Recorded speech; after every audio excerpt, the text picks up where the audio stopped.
So we're going to do a progressive review. Now, we're going to do Capitalism, a Love Story by Michael Moore. Anna and I saw this and gave a review earlier, but I want to give Jonathan a chance to review it as well. And then afterwards, we're going to have actually some really interesting facts about the movie. So let's watch the review first and then come back and talk about the facts. You know, the one that looks like a butler? His name was Don Regan, the chairman of Merrill Lynch, the richest and biggest retail brokerage firm in the world. He took the key position of Treasury Secretary so he could enact the tax cuts that the rich wanted. Regan then became White House Chief of Staff as the president started to fade. Then they should give the president what 43 governors have, a line-item veto. And don't have to speed it up. Who tells the president to speed it up? The man from Merrill Lynch, that's who. Things in America would never be the same again. The country would now be run like a corporation. We're going to turn the bull loose.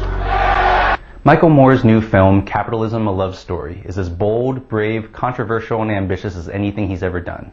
In many ways, it's like Roger and Me, Bowling for Columbine, Fahrenheit 9/11, and Sicko rolled into one, drawing on those films' strengths so Moore can tackle the biggest villain he and we as a nation have ever faced, the rampant capitalist for-profit system, whose ideology and values have somehow become synonymous with the American identity.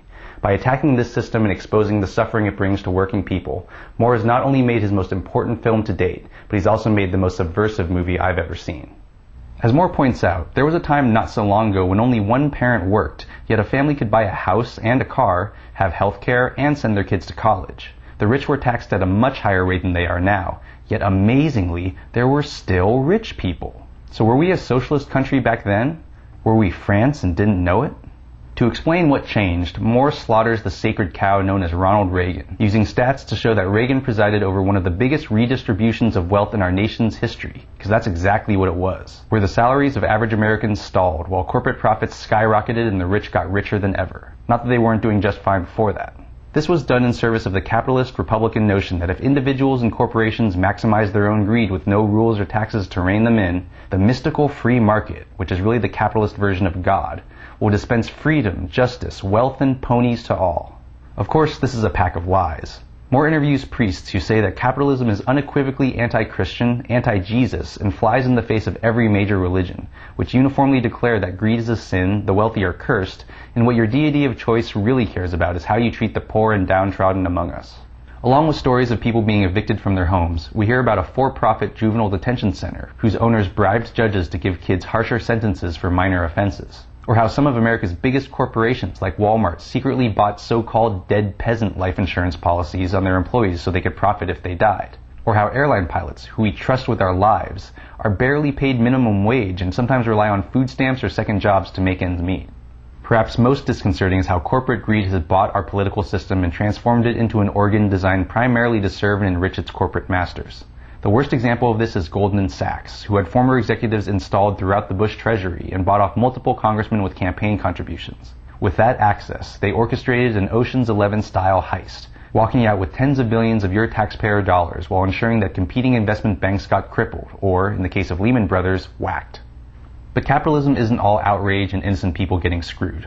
There's the story of a Detroit sheriff who refused to evict people from their homes, a bakery and a robotics plant where profits are shared and each worker gets a democratic vote on the future of their company, a community group who fought to get families back into their foreclosed homes, and the workers of the Republic Windows and Doors factory, who staged a successful sit-down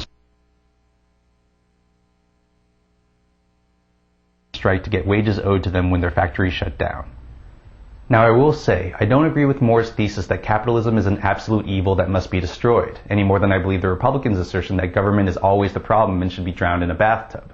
Capitalism's positive aspects can be harnessed for good with the right regulations, fair treatment for workers, and a progressive tax rate, so the richest 1% don't amass more wealth than the remaining 95%. It also needs a moral foundation that doesn't reward profits no matter who it hurts, and it shouldn't be allowed to dominate every aspect of our lives. But as Arianna Huffington said, what we have now isn't capitalism. And as a memo from Citigroup in the film says, we're barely a democracy. We're a plutocracy, a government and economy by the rich, for the rich. And that is not what this country is about. Michael Moore's Sicko created the debate over healthcare that we're having now. And I can't wait to see the discussion that springs from capitalism. This movie is a must-see, if anything, because if you miss it, you might be late to the revolution. I'm Jonathan Kim, and this is a ReThink Review. John, it's funny because last weekend I went out in UCLA and there were communists on the corner. Okay? Really? On the street corner. I haven't seen communists since 1980s. They were literally communists, okay? And they had like communism signs and the revolution is coming. I don't mean like Russians, but Right. like, students and actually some of them appear to be older. But look, both you and I agree that he's overboard on the capitalism is evil and he beats you over the head with it. And honestly, demagogues a little bit on that, okay? Nonetheless, is this, not necessarily the best documentary, but the most relevant documentary perhaps I've seen in my lifetime? Yeah, I mean, in terms of the timing, it's pretty amazing because I think originally he just wanted to make this kind of about the housing crisis and things like that. But when all this other stuff started happening, he realized that he had this other bigger story. And he said in interviews that this is really the movie that he's always wanted to make, and that it was that all of his other movies kind of dance around the subject of whether capitalism is good or bad or address it a little bit. But this is the one where he said, like, I just want to go all out, and, like, he said, me and the crew, we asked ourselves, like, okay, they may not ever let us make another movie again, so let's put everything in this one. Like, could we say if we could never make another movie again? It would be this. Right, but John, did he make a mistake by going over the top? Because, I mean, are people really going to buy that capitalism is evil? And then what's the answer? You see what I'm saying? Yeah, Does he hurt his cause a little bit by doing that? Everyone's been asking him that in interviews. I've seen like 2 or 3 interviews since then, and people are saying, like, I don't believe this idea that capitalism is evil. And what he says is that, well, capitalism, it's really just legalized greed.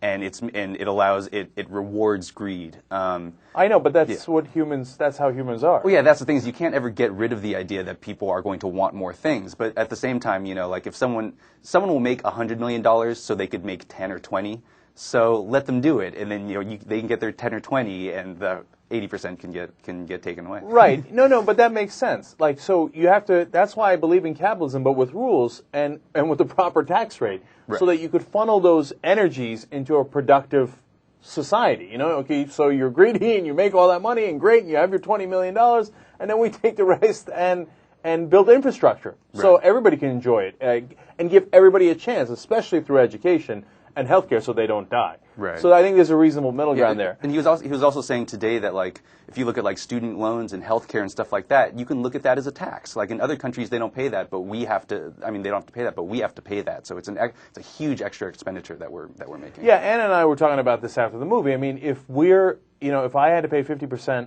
in taxes, but then I was going to get a free education and free healthcare, done. I'll take it.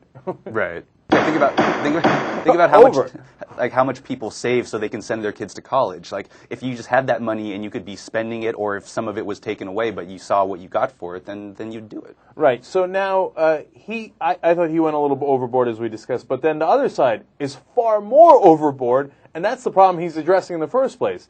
Right. So talk to me about the plutonomy. What is that? That was in the movie for those who haven't seen it. What's he referring to, and what's in the memo? Right. So in the movie, there's this memo from Citigroup that was from March of 2006, where they're talking about basically like how are we investing these days, and they have this idea that all that really matters in an economy are the rich people, because the bottom percentages really aren't spending that much. Like 1% of households make up half of the nation's. 1% of the rich people make up half the nation's stocks. The richest 20% have spent about 60% of total spending. So he says basically, kind of, don't worry about everybody else. If you just go after the rich people, because they're always going to have plenty of money, the amount of wealth they've been having is going up and up. And so if you just aim at them, they'll always be fine. And that also, like, they created a plutonomy basket, kind of a mutual fund of stocks, which is all like Sotheby's, Bulgari, Burberry, Hermes, like all these like luxury brands. And the prices of those brands go up a lot more than the consumer price index. Mm-hmm. And they reliably go up because rich people still have money and they'll always be able to handle it. I'm not sure I even blame the way that the memo is worded is hideous, right? About how the people outside of the top wealthiest people in the country are irrelevant, right? But I mean, I get what Citibank is doing. They're telling their folks go target the top of the bracket because we're going to make more money that way. Yeah, that makes sense, yeah, right? The thing is, it actually makes a lot of sense. When I was reading the memo this morning, I felt silly for not having realized it. And it's also interesting because it talks about like, well, there's been these kind of like conundrums in our economy that we haven't figured out. Like, how come when the price of oil was swinging so wildly, but consumer spending stayed about the same? Like, why is that? And a lot of economists were puzzled. But they actually coined the term also plutonomists and plutonomics. I mean, this is how deep this idea is. And they're saying, well, the thing is that the super rich, they don't care how much the price of gas is, so they'll keep on spending. So even though the poor 40%, 60%, they're cutting back on everything, that gets erased by rich people spending more. And if the rich people keep on getting richer, then that also explains why like the savings rate has been going down. But it went up. It was going down at this time. But they're saying the reason why is because the rich people have so much money they have so much wealth compared to their income. The index is getting greater and greater that they actually don't need to save as much. Now we talked about this on the show before, but the problem isn't rich people having money. Nobody's got problems with that. The question is, how did they get the money? In the case of the bailouts, we gave them the money, even though they screwed up the system. And then is it an equitable way, and is it a sensible and efficient way for all of us to grow richer if we just let the rich just take most of the money and keep it instead of paying their fair share in taxes? And we see through society and through the numbers that Moore gives in the movie that no, when we were taxing the rich at a much higher rate in the golden era of America, as the conservatives would say, in the 50s, the 60s, and into the 70s before Carter, that's when we were growing at our best, and that's when we had taxes of 70 to 90% on the highest marginal tax bracket. So it makes you, and if that's all the movie does, I think it does an enormous service to the country. Because for us to go, hey, wait a minute, maybe cutting taxes isn't always the right answer. Because that's all I've heard for the last 30 years, and the Democrats never even fight back on it. So now, finally, give me a sense of disparity on CEO pay, and then we'll talk about the peasants to round it up. Well, they said that Stanley O'Neill, when he was the CEO of Merrill Lynch, he stepped down in November 2007, and he was given $162 million. And then over the next 5 quarters, Merrill lost $30 billion. No. Okay, so understand that for a second, okay, guys? So he looted the place. Best way to rob a bank is to own a bank, right? He doesn't own it. He actually runs it. Takes $162 million out. Did he earn it? Like the Rush Limbaughs of the world will tell you, well, that's how capitalism works. He earned it. He didn't earn squat, okay? He took the money based on gambles that he knew was going to explode, and he got out before the explosion. He took it home, and then it explodes, and they lose $30 billion, and the company basically goes under and has to be rescued by the government / Bank of America, and he's laughing his ass off at home going, I took the money before it went under. Now, is that right? That's not fair. It's not even that it's not fair. It's not even capitalism. And the only way that they can do that is because they've captured the government. That's corporatism. And that's evil and must be fought. And I wish you focused on that. But now, talk to me about the peasants. Okay, the dead peasant policies, which are also called janitor policies, which I hadn't heard. But some stunning stuff about this. It says that companies pay about $8 billion per year in premiums on these dead peasant policies, and that 25% of all life insurance sold in America are dead peasant policies. So if you don't know, it's policies that companies take out on their employees. And if they happen to die young, they cash in. Booyah. This one guy died in the movie, passed away, and his company collects $5 million. And guess how much of it they share with the family? You got it. Nothing. Not a damn thing. Not a dime. Okay. Yeah, so they mentioned in the movie that the younger you die, then that means like that's how much income you would have lost over all of those years. So you get more for it. But Michael Moore, I saw on The View today, he mentioned that, well, if a company doesn't give you health insurance, I mean, there's been studies that show that if you don't have health insurance, your chances of dying are much, much greater. So if they don't give you health insurance and then they buy this life insurance policy on top of that, they're totally covered. Like, it's a win-win for them. Like, they totally nailed you by you dying. Well, I guess they have. No, and it could also apply to companies that do have insurance, like Walmart. Walmart has crappy health insurance, and then if that winds up costing you your life, well, then they collect on their policy. Now, here's the thing. Them putting a life insurance policy, they're paying the premium. So I get why they're not sharing it with the family. It seems ugly, right? But I get it. But Moore makes a very good point in the movie, which is, hey, listen, if I can't take out fire insurance on your house because then I got an incentive to burn your house down. Right. Okay? So now if I have life insurance on my employees and I'm going to cash in if they die young, well, then I got an incentive to make sure they die young. Now, I don't think that the companies are going around slitting throats, but it's a subtle effects when you do it over a lot of people can have significant effects. Yeah, I mean, even though they're not cutting people's throats, they're still kind of happy when you die. So, I mean, because it's interesting because there were kind of two types of these corporate-owned life insurances. Like one was for like executives and key people, where it's like if that person dies and all their expertise and all their contacts, like we can actually lose something from that. But the dead peasant ones, it's a completely different thing. And I guess Congress actually passed a law that said that you can't have these policies on someone who works there less than a year. So that means they're obviously not looking at like executives who are entrenched and are really like doing a lot of stuff. But I guess all this really started in the 1980s when the rules were relaxed for how strong like a familial or emotional connection you had to the person insured. So it's like, no, you can just insure anybody. Okay, all right. So can I insure the Blackwater guys going into Iraq? Well, see, what I was thinking is like... Because if Blackwater insures their guys and then sends them on dangerous jobs, you think they won't do it? Do you think they won't do it?